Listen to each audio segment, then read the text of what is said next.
Hi, guys, and welcome to the 27th episode of WTW, the weekly trading wrap up, where we talk about the weekend markets from a trader's perspective, what to focus on, and what to ignore.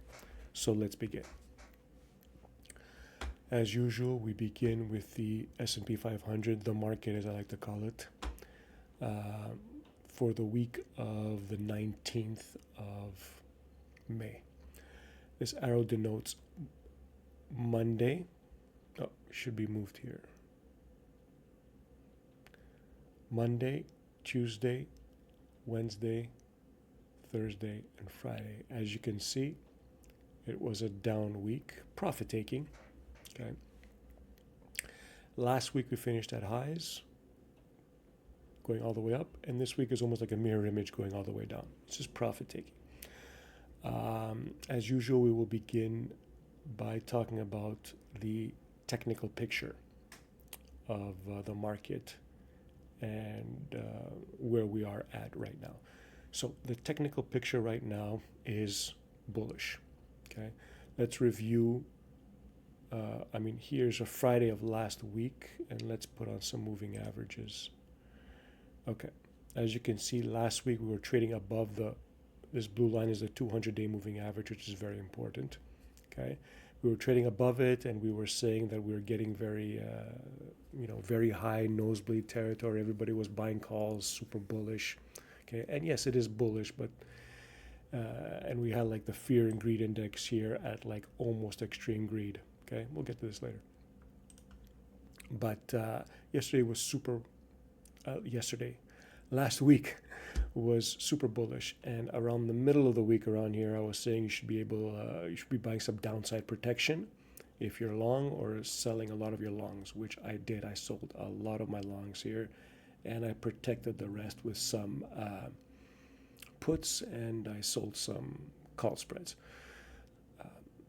It's just another way of reaping the rewards when the market's going down is to sell call spreads on the S&P 500. Anyways, so this week, the technical picture now is overall still bullish because we are trading above the 200. We still have an upward trend.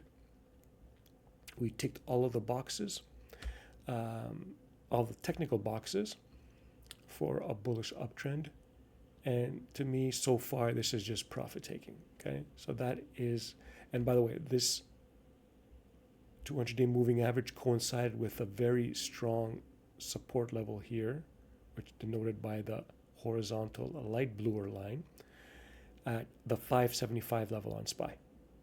Okay, so it touched the 575, it hit some strong support, and then boom, up, which was expected. Okay, this is a very strong level, and the 200-day moving average will be defended. So bullish, technically speaking, bullish. Okay, so let's go to our macro part of the episode, which we always go to after the technicals. Not much macro this week in terms of what we normally look at. We had the initial claims always on Thursday, and they came out at 227,000. Still within a range. Let's look at the 5-year. Okay, still caught here. If it starts going up, we're in trouble. No change here. We're still good. Our macro on this in this regard is still bullish. And we also had the building permits that came out on Friday. 1.42 million. Okay, it's going down. It's going down. Still within this range. What we should be looking at is if it completely breaks down like it did in 2020. Okay, and 2007. If you go further back, which this program doesn't allow me to, this site doesn't allow me to. But if we pull up the the Federal Reserve database, you'll see that a low figure is below a million and even 500K in building permits. You're really low. Okay, so it's holding up. The economy is still doing well. There is no real change in the macro. However, the big macro picture this week was, of course, on Friday.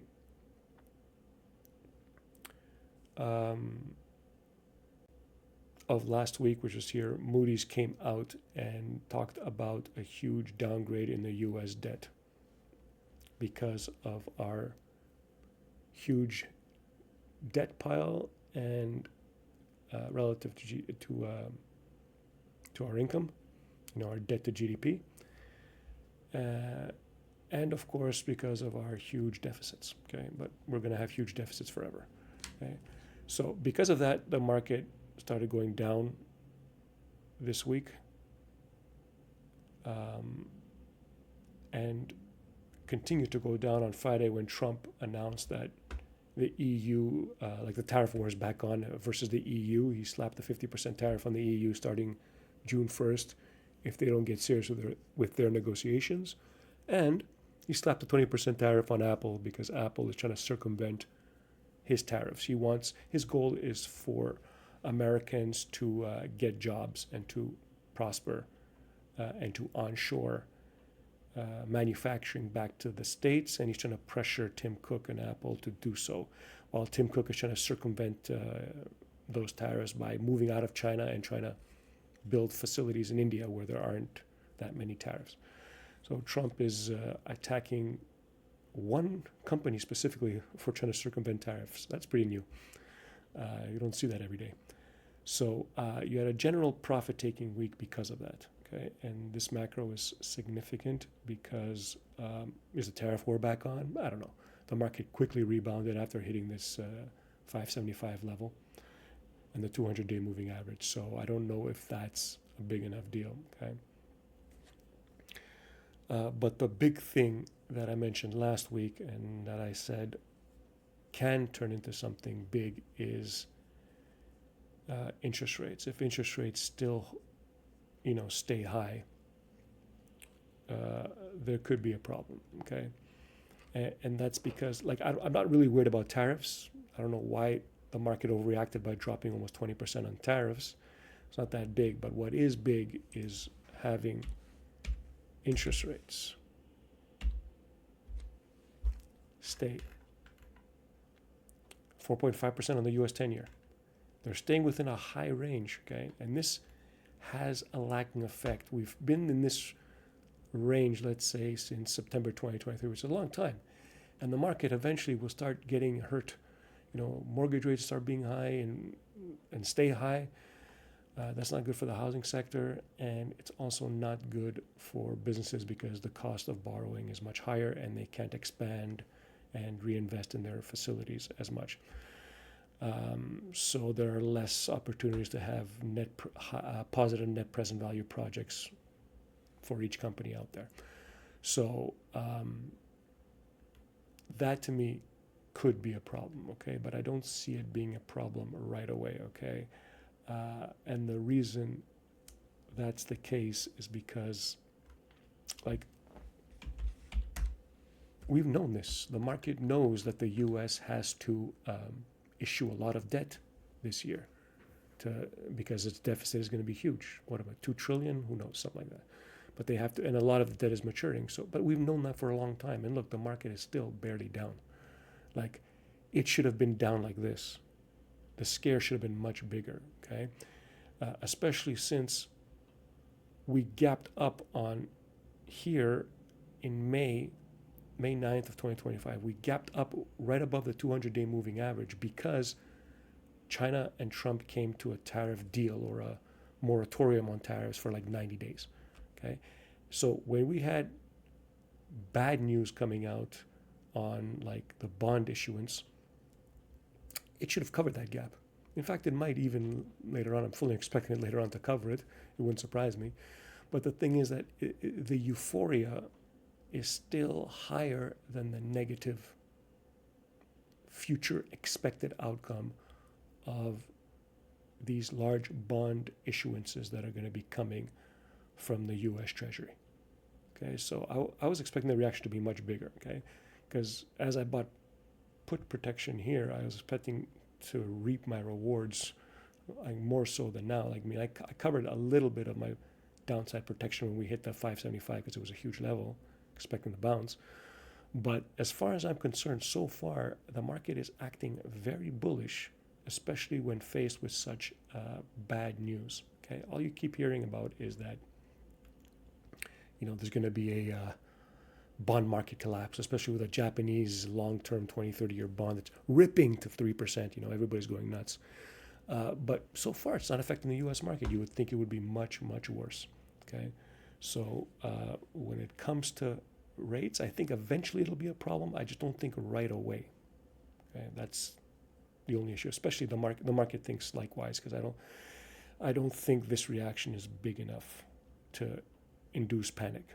Okay, so given this, we have this profit-taking type of week, and the sentiment indicators show still in greed. Okay, we're still in a greedy time. And the AAII investor sentiment is now much more in line. Okay, it's not as crazy. We have 36 or 38? 36.7% bearish and 37.7% bullish. So, we're still more bearish than the averages. These are the historical averages here. But we're pretty much on the average when it comes to bullishness. However, that just happened. We've had 2 weeks of average bullishness, let's say. But the bearishness is still out there. So this is why I think this is supportive of staying bullish, not just technically, as we're speaking, but also the fundamentals that we look at. Like initial claims, building permits, credit spreads. Credit spreads are pretty low. Let's see the CCC spread. Fred. Yep, going down. See what the 1 year. Yep, going down from the highs. The panic's going, maybe a little bit higher here, based on this, maybe the debt issuance, but it's still downtrend and historically pretty low. It's coming back down into this range. This is bad. Continuous spike up is bad. If we see a turn up back up, that's going to be bad. But so far, credit spreads are fairly muted, and we're not seeing panic in the market like we did here. Okay, so this to me is very, very constructive and very, very bullish. However, I am still not initiating long positions here, not yet. I need more of a better risk reward. I still have long positions, and I still have some downside protection. I'm fairly well balanced.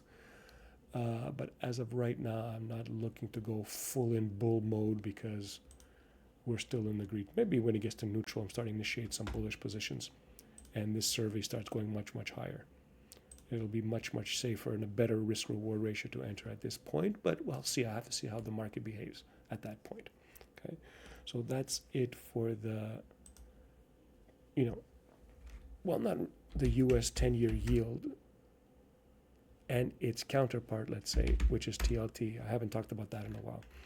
So let's revisit TLT. Okay, first of all, let's get rid of these moving averages. They clutter everything, okay? So TLT, as you can see here, it's right near the lows, okay? And do you see this? I draw these horizontal lines to denote levels that are important. We're stuck at this level around here, which is at the $85 mark on the TLT. But this here, the 80.85, this lower trend, if you look carefully, that's the trend going all the way back till 2002, when the TLT came into existence. And that's been support. It's a very long-term support since inception. And we're getting there.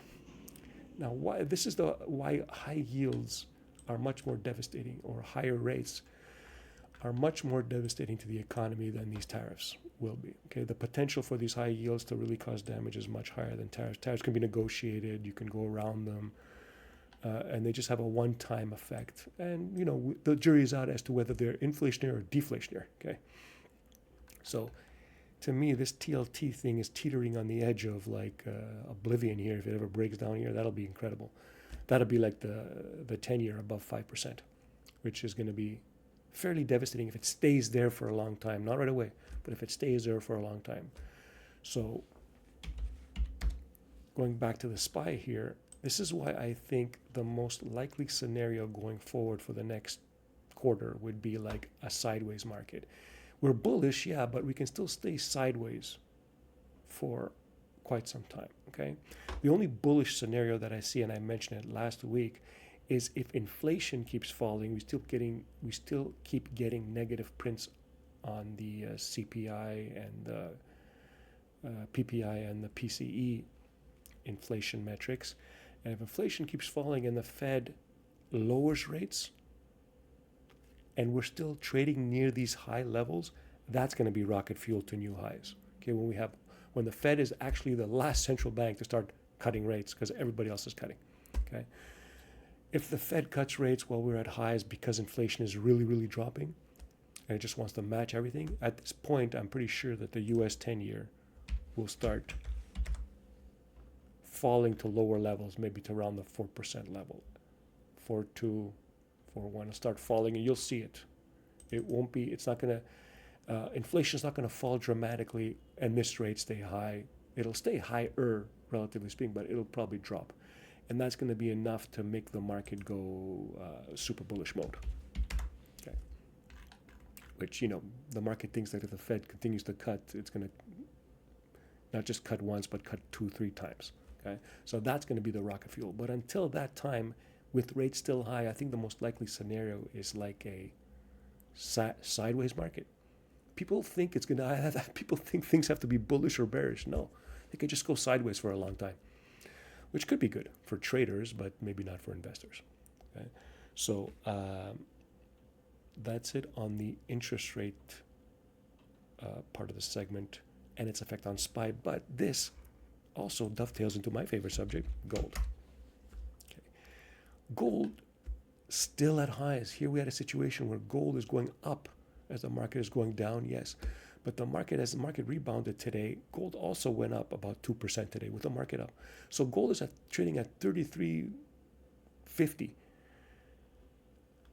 with market still at highs. People thought that this gold will go down. It's behaving very well, especially during a period, seasonality speaking, the second quarter, where it should be tanking. It's very, very weak in the summer. Maybe in the third quarter, maybe it's still going down. But as I was talking about last time, gold, if it stays at these levels for the whole summer, it's very, very constructive, very bullish, because it brings all these, look, before when it was saying at highs, these are the technical indicators, okay, overbought. Okay, now we're pretty much at neutral. It could literally fuel a next leg up for no reason, okay? For no reason. We know the reason. It's fundamental underlying central bank buying of gold because of the New World Order. Okay, and the fact that Trump comes in on Friday and starts talking aggressively on tariffs vis-a-vis the EU, slapping 50% tariffs in a week if they don't cooperate. This just increases the uncertainty. It increases the bid under gold. Okay, we have the East buying. We have foreign central banks buying, especially China. But if we get the West buying, gold is going to go to 4,000. This is a certainty if that happens. Okay, so this is a fundamentally strong picture for gold. And if rates go high and we get a deflationary move, that's going to be good for gold too. Because as we mentioned in the previous special report, a case study, we saw that gold performs very well in deflationary environments, which is counterintuitive. Gold is a chimera. It's a chameleon. It changes at all times. Okay. However, this is one of the few rare times in history that I can remember that there's some very, very strong underlying fundamental tailwinds for gold. Okay. You should be overweight miners in my opinion. But this all dovetails into the higher for longer interest rate environment. Okay, and the tariff wars that are continuing to go on. Okay. What else happened? Bitcoin. We haven't talked about that in a while. Okay. We literally started buying Bitcoin around these levels when it was consolidating. The market was down and Bitcoin was strong, so it was performing very well on a relative basis. And we got lucky because literally 2-3 days after we had this spike. Okay. So Bitcoin broke the highs this week. Bitcoin was this week right here. Let's put the arrow. This day right here was Bitcoin up all week except Friday down. I guess tariffs spooked Bitcoin buyers for a while, but just below the all-time highs. We closed at, what is it? We're at 108,000. We were at 110, 111. It broke it earlier in the week, but then back down. Bitcoin doing very well. What about the Bitcoin miners? The big one is MicroStrategy. Not as well as Bitcoin. You would expect it, because you expect MicroStrategy to go up much higher, to be at the above, what is it, 550? Let's mark the all-time highs. I haven't done that. Okay, 540. You would expect to be around there with Bitcoin highs. Nope. In fact, it went down harder. It was doing nothing with Bitcoin this whole week when Bitcoin was going up, and when that one down day on Friday, even though it was overall up, saw MicroStrategy really sell off. So I was playing this as my main vehicle, thinking that when Bitcoin was hovering around these levels, I bought the MicroStrategy call spreads. Okay, it did well for me. I got out of it because MicroStrategy last week on the 19th was when they were expiring, because it was options expiry last Friday. So I got out of it around these levels. But I wasn't happy, because I thought I was going to make way more money given the move in Bitcoin. So it's telling you that when the miners are weak, this guy miner, I don't call it, it's not really a miner, it's an accumulator. But when the Bitcoin proxy stocks don't do as well as Bitcoin, I don't know, you should be out of it, okay? Look at Mara Holdings. I mean, look at it. It went from 10 to 4. I mean, a 40% move. That's very good, but shouldn't be trading at the highs. Shouldn't be around the 30. For sure, it's not going to go to 80, but shouldn't have traded around the 28, 30 level, given what Bitcoin is doing? Yeah, I think so, but it's not. So, like, the fact that the miners and the Bitcoin derivative stocks aren't doing well is that next time you think Bitcoin's going to make a move, go into Bitcoin directly. That'll be the better play. At least 50-50, some half on Bitcoin, half on the miners.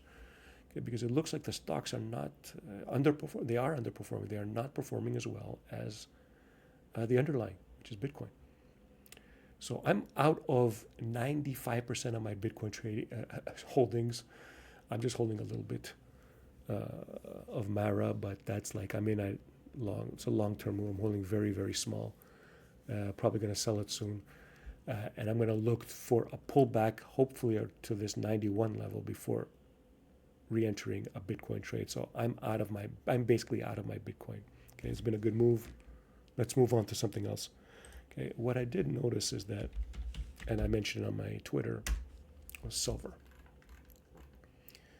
Silver has consolidated. It's staying within its range. It's not doing anything. Okay, it should have tanked with the market, and it's not following gold, because, I mean, the reason gold is up is because of central bank buying, because it's now a tier 1 asset thanks to Basel III. But silver is not a tier 1 asset, and central banks are not buying silver, so it's holding. But the moment I've been buying some silver and some silver stocks in anticipation of a breakout, and I will buy more on this breakout, because when silver goes, it'll go. Okay, so to me, it's looking like it's coiling up for a big move above the 34.85, let's say $35 level. And I know there's going to be a lot of people, a lot of institutional, a lot of large banks that pretty much have a significant amount of physical silver and don't want the price to go up. I mean, I get it. If I was in their position, I wouldn't too. And if I was a company that uses silver, I wouldn't want silver to rip, because silver, the economy is way more dependent on silver than it is on gold. I mean, if China really wants to hurt the U.S., they should be buying silver and accumulating stockpiles, which I think they might be doing. So I think silver is waiting to pounce and go much higher, especially if gold breaks these levels. If gold breaks the highs and goes to around the 4,000, you're going to see silver rip, in my opinion. So this is like a sleeping giant, a sleeping tiger, whatever you want to call it, waiting to pounce on its prey.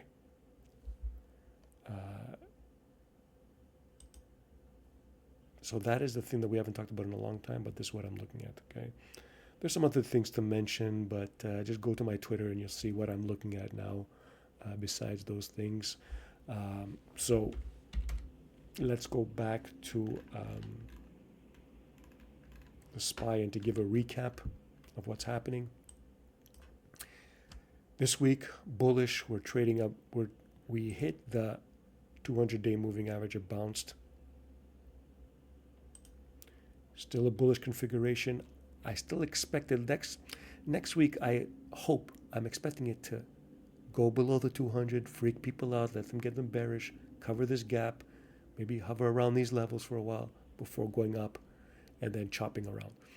Okay, that's what I think might happen. I'm hoping that it goes down, because if it does, I'll probably cover a lot of my shorts and stay more long, and looking probably to initiate some longs here, these levels, if it ever goes there. Okay, if it doesn't, oh well, I'll ride with what I have.